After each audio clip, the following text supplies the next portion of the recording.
Kw'izina rya Data n'irya Mwana n'irya Mutima Mweranda, amen. Bene wacu dusangira urugendo rugenda mu ijuru, ndabaramukije mu izina rya Yesu Kristu, nitugire Kristu. Ngiye kubandanya n'intahe, tugeze ku video ya 17 canke se audio ya 17, twagejeje kuri 16, aho nariko ndababwira ukuntu nagwaye kanseri n'ingene nayikize, usibye ko hari ibyo ntaramara neza kuko ntarashika mu mwanya wabyo. Ubu intahe ngiye kubabwira ingene nasengeye abantu baji ku buzimu. Umunsi umwe hari mwijoro ndyamye ndarota canke se nderekwa. Bana b'Imana, hari abantu bakiritika kurota, ariko kurota canke se kwerekwa ntimukabikiritike kuko ni Imana iganiriza abayo, canke se ni Imana yishura amabanga menshi yereka abantu. Rero nari ndyamye mbona umumarayika arampamagara, arambwira ngo Zipora, tora Bibiliya yawe usome ku murongo uyu n'uyu. Sinkibuka umurongo yambwiye, ariko yambwiye ati tora Bibiliya yawe usome. Hanyuma ndazanzamuka, umumarayika ariko arambwira ngo ntore Bibiliya nsome. Hanyuma ndibaza, none ibi bintu Imana itumye umumarayika ambwire ntore Bibiliya, Imana iragira nshinga idini? Hanyuma ndabyuka nicara ku gitanda, ntangura gusenga, ndabwira Imana nti Mana, urashaka nshinga idini? Mana, narababwiye ingene Bikira Mariya yambwiye gufasha abana banje, abagenzi banje, umuryango, abonzi nabo ntazi. Rero ntangura kubwira Imana nti Imana, rero jewe nta bantu noronka nsomera Bibiliya. Ateraba narabwiye abantu ngo tuze turavugira ishapure hamwe, barase kubera bavuga ngo turi kure na kure.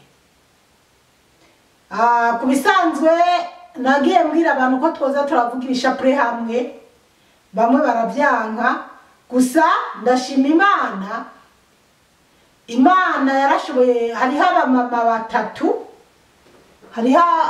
abamama batatu nashoboye kwigisha ishapure buba barindwi bwa Bikira Mariya, ndabahana n'agatabo kayo.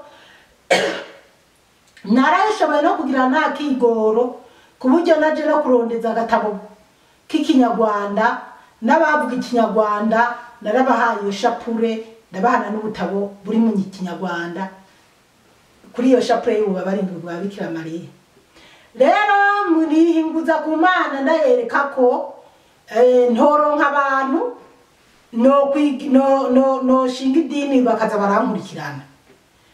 Rero icyatuma kandi ntekereza nti none Imana irashaka shinga idini, higeze kubaho ibihe usanga abarundi bava mu ntara zitandukanye baza barondera iyo abandi barundi nkabo bari, canke se bamwe mu ntara zitandukanye bari baramaze gutangura gushinga amadini. Rero bagiye baza, mba mu ntara ya Victoria mu muji wa Melbourne. Rero hariho abagiye bava mu ntara zitandukanye baza muri iyo ntara barondera abarundi kugira ngo bashinge idini, canke bavuga ko bafise amadini bashinze kugira tuze turasengera hamwe. Rero jewe narabyanse, naravuze ko ntashobora kuva muri Gatolika ngo niko najarajira mu madini, kuko kuba umuntu aja mu idini yiyeje akava nabo batanguranye, bamwe barabita bakaja mu yindi bintu nk'ivyo, ntabwo nanje ubwanje numva nta mpamvu yo kuzana va mu idini nja mu rindi. Ntangura rero kwereka Imana ugituma umenga jewe ibyo bintu ntabyo noshobora ariko nagaruka nabwira Imana ko narabashingiye intahe y'ingene Imana yagirandonde ndabwira Imana ni Imana sishaka kukugambararira jewe niwa nk'abantu bazonkurikirana nzotanguza idini nzokoranya abantu tuze turasenga ibyo rero ntabwo wari umutwaro kuri jewe kuko kuva nkiri mutoya ndi mu ngendanyi narashobora gutanga ibiganiro n'abandi bijanye na Bibiliya ibintu nk'ibyo hanyuma ikindi ndi mu nkambi ya Tanzania nari umukuru wa jumuiya canke se mukuru w'imibano mito hariho ibihe noneho gusoma Bibiliya no kuyisigura numva atari umuzigo cyane kuri jewe narabwira Imana rero ati jewe urazompa bo nzobwira ijambo ryawe je nzobikora nongera niryamiye bwarakeye bwarakeye ndatekereza ko Imana yarungitse umumarayika akambwira gusoma Bibiliya mugabo icyo kiba kigereye aho bukeye kandi ariko n'icyaheze muraza kumva icyo Imana yari kirashaka bukeye kandi njyamye mu ijoro ngira ibiyerekwa noneho ribabaje riteye ubwoba ngira iyerekwa rijanye n'amajana 666 ndota mbona ndahana ibintu bimeze nabi noneho mbona ndiko ndagerageza kuguhunga kuyigira sifatwe ngo ntegwe ikimenyetso majana 666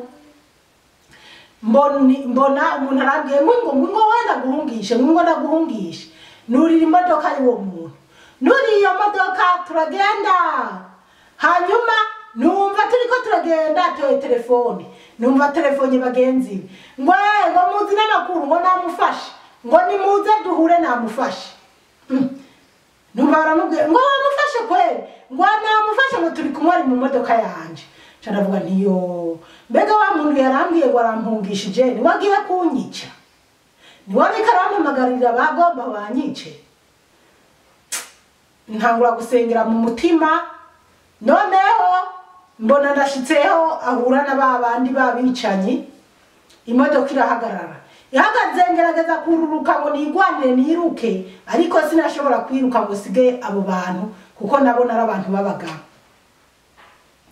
baramfatira tabangumiza mu modoka barayiye umuriro mbona tugiye ahantu hari urusare runini bana b'Imana ryari yerekwa riteye ubwoba muri urwo rusare mbona abantu nimirengambikango amaraso n'amaraso imivo y'amaraso mbona abantu bapfuye abandi bariko barasambagurika abandi bariko baricwa ndavuga nti byanje birarangiye ubwo rero byari biriko birava kuki bariko barashiramo abantu mu kuboko ngo babashiremo cya kimenyetso majana 666 jewe rero ndanka ko bakishiramo barambwira ati nubu nturemera ko tugushiramo iki kintu ndababwira ni jewe sishobora kwemera sishobora ati turakwica ndababwira ati jewe mupfume mu nyica mugabo ntimunshire ko ntimunkorere no ku mubiri ngo munshire ko icyo kintu nubwo rero mbona bariko baranyica mbabaye nyene hanyuma mbona ko ntashobora kurokoka ngomba gupfa mugabo numva nkaza ndavuga ngo mfira mu biganza byawe Yesu mfira mu biganza byawe Yesu mfira mu biganza byawe Yesu nguma mvuga uko nyene bariko baranyica meze nabi ndi kumfira ngiye kubona nyuma candazazamuka nzanzamuka nibaza ni Mana we ni ibintu nariko ndarotaga Mana ibi bintu nyeretse nibikigamana ibi bintu nyeretse nibikigamana naciye mbyuka nicara ku gitanda ndasenga Imana ndabwira Imana ni Mana uko biri kose ibi bintu ndose birashoboka ko je ntazobibona ariko urazondindira abana iki kimenyetso kivugwa muri Bibiliya iki kimenyetso nyeretse amajana 666 urazondindira abana nikize kibagereko kubera hari gihe byozoshika ntakiriho niko nibajije niko nasenze Imana mbwira Imana ati nibyaba naho nkiriho urabana nanje nze mfire mu biganza bya Yesu ariko nikize kingerere ku mubiri. Ni bwarakeye nirwaho uwo munsi bwakeye ngenda nari ifise rendezvous ahantu muri city yo kubonana n'umudogita yankurikirana kubijanye na kwa kuguru kwanje nababwiye kwabaye ikimuga. Naragiye hanyuma rero hari ahantu biba bikenewe ko jewe bandonderera umwinterpreta azi kuvuga icyongereza neza. Muri nyagihe byasaba ko bamundonderera na cyane cyane hariho ibintu bigomba gukurikiranwa neza. Byasaba rero ko barondera umuntu azi icyongereza neza ku buryo ntohava nko usanga nakoze amakosa. Hanyuma uwo muntu rero yari n'umurundi tumenyana, mpejeje iyo rendezvous arambwira ati rero reka nakunguruze ndagutahane kuko mu kugenda nari nateze itereni nyuma mfata itagisi. Nibwo rero wa muntu yarantahanye ngenda namubwira nisha nijewe ndereko ibintu ati muri iki gihe muri umwaka nguma nereko ibintu byinshi, hari ibyo nerekwa binezera n'ibindi bintera ubwoba. Ati hari igihe nerekwa mbona Yeza nganiriza, ati hari igihe nerekwa nkabona abamarayika, tubushize narose mbona umumarayika ariko arambwira ngo ntore Bibiliya. Ati ariko mwiri joro narahenda rero ibintu bibi biteye ubwoba. Ndamubwira ni jewe gupfa kwanje ati nzohava nisanga nishwe bariko barampora ko nase gutora cya kimenyetso. Ndamubwira uko byari uko narose. Aranambwira terega indoto siko zisohora, ariko ndamubwira mugabo akabana umuntu azi neza ko nkunda kurota ibintu kandi bikaba. Arambwira ati ubwo nyene ati ntusenga basi. Hanyuma arantahana aranshikana muhira we abandanya n'ibyiwe. Muhiri wanje rero haje abantu babiri ariko umwe wese afise ibimugenza. Uwa mbere aramara umwanya aragenda, uwa kabiri yari afise ikibazo gikomeye yashaka kandi ngo ndamusengere. Hanyuma uwa mbere yagiye kuko uwo wundi yarindiriye kubera ko yari afise ibimugoye ku mutima yagomba kumbwira. Urumva yararindiriye uwa mbere aragenda kugira uwa mbere ntiyumve ibyo yashaka kumbwira. Nyuma nyawundi arambwira ati mama Foro ni buriya rero je ndagowe ndahanzwe ntigute. Jewe nisanze narinjiye mu bintu by'abafrimaso bya gishitani. Ati none shitani arandembeje ngo ndamukorere. Shitani arakurembeje ngo umukorere te. Ati rero jewe ndazi wowe kuri umuntu usenga ndagusaba usengere. None wowe shitani mwahuriye he? Shitani mwarahuye wewe? Ngo je shitani ndamaze kumubona n'amaso yanje ntangura kugira ubwoba. Shitani ko atagenda hamwisi, shitani ko bavuga ko ari kuzimu, wewe waragiye kuzimu. Aca aramenera byose arabimbwira. Arambwira abana b'Imana ndi mu ntara ya Melbourne, ndi mu ntara ya Victoria mu muji wa Melbourne. Ndavuga ijambo ry'Imana bamwe bakanyumva abandi bakangwiza n'ubusa. Numvana bake mu Barundi bahari, ariko mushaka mwonyumva nimwashaka naho nta kibazo kuko igikuru nuko ndangura icyo Yesu Kristo ashaka. Nawe ndababwira ko abana benshi baragiye muri ibi bintu by'abafirimashi, n'abakuze barabigiyemo, n'abandi n'abamama barabigiyemo. Rero uwo muntu aranyiganira abantu baje kuzimu mu Barundi, aranambwira wanashaka nabo babatangana ku bitambo. Yambwiye ibintu byinshi ntangura kugira ubwoba kuko uyo muntu wovuga ati kumbure yarageze kuba yoje mu ibyo bintu. Ntiyari umuntu wibaza kubera jewe sinumva impamvu abantu bamwe nk'abantu bari ngaha muri Australia badakora n'akazi wanashaka mugabo leta ikabibaha amahera bakoresha. Ariko ugasanga umuntu ariko arata umutwe ariko arinjira mu bintu bya gifirimaso guhiga y'ubutunzi cyangwa abandi bakamukwegerayo. Uwo muntu rero yaranyiganiye aranyiganira ibyo bintu, ariko bikutana nuko narigeze kubabwira ko nanje hariho abantu bigeze gufata abana banje bashaka kubibashoreramo mbere barabwira umuhungu wanje ngo natanga igitambo ko jewe ngo kugira batunge, n'abandi bamwe mu bahungu bagenzi be barababwira ngo ego muhungu ngo tanga nyoko wawe dutunge, kubera barabapiga muziki umuhungu wanje mbega abahungu banje babiri n'abandi bantu b'abagenzi babo n'abazungu rero b'abameneja babakoresha. Abo bazungu rero nibo bariko barababwira, nibo babajanye ahantu nyimba ari muri pefu babumvisha bababwira yuko botanga igitambo. Babwira cyane umwe uwo muhungu wanje kuko wewe yarafise nyina yaramfise, ubundi mwana ashaka yari na musazanje we mama yari yaranapfuye, ariko urumva ko we n'abandi bandi bumva ko bobwira muhungu wanje ko akimfisha ntange ku gitambo. Mugabo umuhungu wanje yagumye yisekera aravyanga ngo nabo nibatange banyina ngo babo ntibabafise basi. Urumva rero uwo muntu aza ambwira rero ibyo bibazo byiwe na Satani n'ingene yabyinjiyeno, ambwira na bamwe mu Barundi inzi harimo n'abamama bana b'Imana. Abarundi bari mu bihugu biteye imbere mushaka muzaze murasenga kuko ntimuzi ibintu abana banyu barimo. Umuhungu wanje iryo banga yarimenye yaratevye arambwira ati mama wewe Imana yagukunda kandi uzoza urasenga ukunuko, ati komeza wowe urisengera, ati kubera Imana yagukunda. Ambwira ibyashitse nyagiye.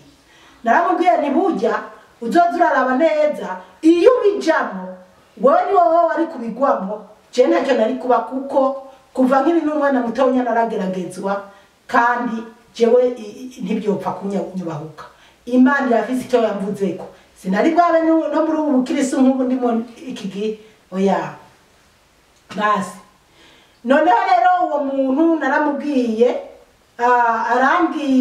yarambwiye byose, ambwira ko yagiye mu madini ya babandi bitwa abakongomani bashinje canke abarundi bashinze birabananira, ngo yaragiye mu idini rya runaka ngo baramusengeye biranka, ngo agenda muri idini runaka ry'abarundi naho baramusengeye biranka. Ndamubwira nti rero urabandanya nabo nibyanka ukabona birasi uzocuza ndagusengera. Ati sawa. Nako aravuga ati sha je byaranse, ati mama foro wenda urasenga Imana kandi Imana iragukunda jewe fasha usengera. Niho rero numva ryajwi rya wa mumarayika yambwira cyagihe ngo ntore Bibiliya. Urumva ko hari haciye iminsi ibiri, wa munsi ubona rota umumarayika mbwira na wa munsi wa kabiri narota ibyo bariko baranyica cyane. Numva ryajwi rya wa mumarayika yambwira ngo ntore Bibiliya yanje. Niho rero numva iryo cuca ndamubwira nto ni kweri urashaka ndagusengera, ni ukuri nsengera ndarushe jewe shitani igumishaka ndayikorere kandi je naranse kuyikorera, atariko nguma mpura n'ibigeragezo igumi nyirukako. Yambwiye bya shitani n'ingene yabonye shitani ibintu nk'ibyo.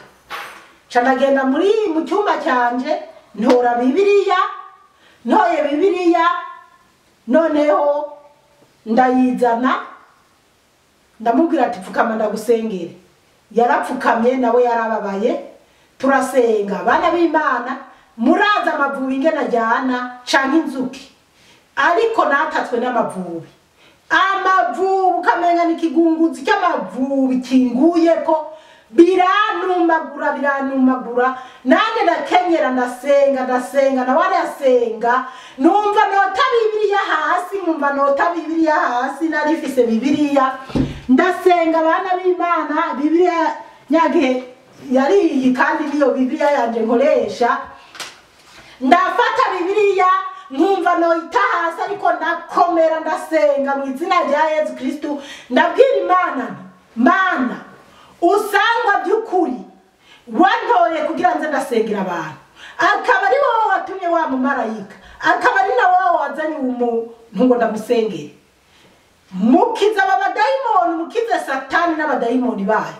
nanjye ukiza abadayimoni bariko baranyataka mu izina rya Yesu Kristo no kubw'amaraso ya Yesu Kristo yamenetse mu nzira y'umusaraba no kumusaraba unkiza abadayimoni kandi n'umwuzukuru wa Aburahamu umubohoze kuko ni wowe washatse ko aza ngaha musengera numva yamavubu atanguye kumva ko ndakenyera ndasenga yamavubu numva yaheze ntibiriko biranja ndakomeza ndasenga ndaheza gusenga duheje gusenga uwo muntu ndamubwira ati rero namuhaye amazi ahezagiye ndamubwira genda uyamijire mu nzu yawe wongere uzura yanywa hanyuma ukomeze uzurasenga Imana izokomeze kugirire neza ati sawa arambwira ati nashaka nzoze ndaza gusenga dusengere hamwe ati nta kibazo ni karibu mu byukuri yaraza tugasenga ngera hamwe muhiri wanje ariko ntangwe gusenga numva baba dayimoni baje bariko baranyataka yamavubi ariko ntibyari bimereye nka bimwe by'ubwa mbere nkitangura kumusengera uko ngiye kuryama canke ndigari kumutanga ntango gusenga ndinze mvuga izina ry'uwo muntu amavubi ibintu bigaca binyataka nkasenga nkabwira Imana ni mu izina rya Yesu Kristo ndatakambye Mana ntabantu nkiza abadayimoni bongera ubuhoro ujya mu mwuzukuru wa Aburahamu harageze igihe nigira inama ndavuga nti burya ngiye ndaza ku rusengero gusengerayo ibi bidayimoni byotsindwa gusumba kuzana sengera hamuhira niho rero nahavuye nkaza ndagenda ku rusengero ngiye ku rusengero nkasenga kandi koko ku rusengero ndiko ndamusengera uwo muntu yamavubi ntiyanyataka cyane ntibyanyataka nkuko byanyataka ndi muhira rero nca nihakuzana za gusengera ku rusengero ngiye imbere y'Imana ari ryo zina ry'uwo muntu ntwaye ari uwo mutwaro w'uwo muntu nubwo hanyuma biragera igihe bimera nk'ibigabanuka rero mugabo nariyumvira ntishaka njewe Imana yaranyeretse mpabwa amavuta kandi mwene wacu yarandungikiye amavuta ati iyaba ya mavuta yaranshikiriye aba badayimoni ntibaba banyataka nkuko ati ngira biba byaraheze manara yisize nkabona kuzandasengera abagwaye bagakira cyane nkasengera bari mu ngorane zitandukanye bikabavako nanje nibimfate nuko rero uwo muntu rero naramusengeye nkaba namusengeye ubwo bigeraho ariko bana b'Imana nicyatuma uwo muntu anyizera akaza nkamusengera ni kubera ko uwo muntu yarabaye cyagiye nababwira babantu bahora badutoteza barungika ibirozi bivuye muri Afrika bidusanga muri Australia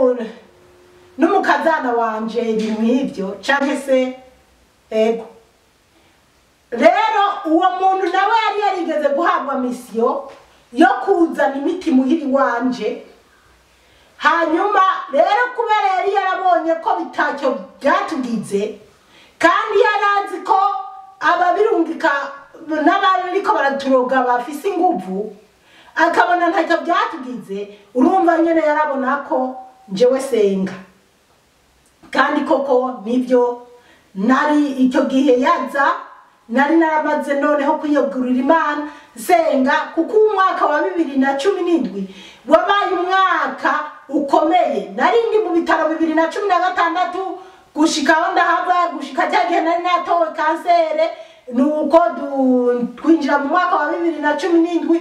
Uwo mwaka wa 2017 wabaye w'amahirwe kuri jewe wo kwerekwa ibintu biriko bizokoreka mu isi n'ibyariko birakoreka n'ibiriko birakoreka n'ubu.